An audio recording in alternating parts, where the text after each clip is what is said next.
নমস্কার বন্ধুরা, আজ আমরা হিন্দু ধর্মের এক অজানা তথ্য নিয়ে আলোচনা করব। আমরা যখনই কোনো মন্দির বা ধর্মস্থানে যাই, সেখানে আমরা দেখি বট গাছ বা অশ্বত্থ গাছে লোকেরা পুজো দেন,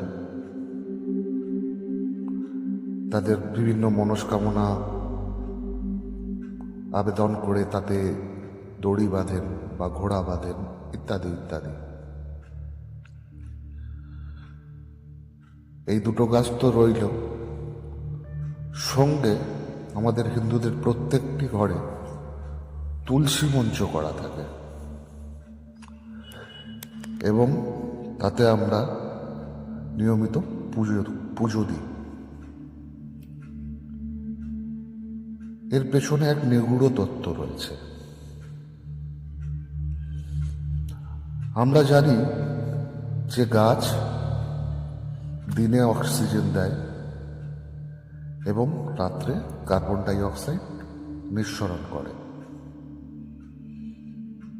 কিন্তু এই তিনটি এমন একটি গাছ যারা রাত্রেবেলাও অক্সিজেন নিঃসরণ করে। এই কথাটি আমাদের পূর্বপুরুষেরা বহু আগে থেকেই জানতেন। সেই কারণে গুরুকুলে বট গাছ বা অশ্বত্থ গাছ থাকত এবং বট পূজা, অশ্বত্থ পূজা, তুলসী পূজা প্রচলন সেই সময় থেকেই হয়েছিল। বট গাছ বা অশ্বত্থ গাছের তলায় মানুষ যদি রাত্রেবেলাও ঘুমোয়, তার কোনো অসুবিধা হবে না, কেননা সেখানে প্রচুর পরিমাণে অক্সিজেন পাওয়া যায় এবং তাদের শরীর সুস্থও থাকে। আশ্চর্যের ব্যাপার হলো, আজকের তারিখেও আমরা যে জিনিসটা জানি না, আমাদের হিন্দু ধর্মের পূর্বপুরুষগণ সেই কবে থেকেই এই গোপন গল্পটি জানত। তো আশা করি আপনাদের আমার বক্তব্যটি ভালো লেগেছে।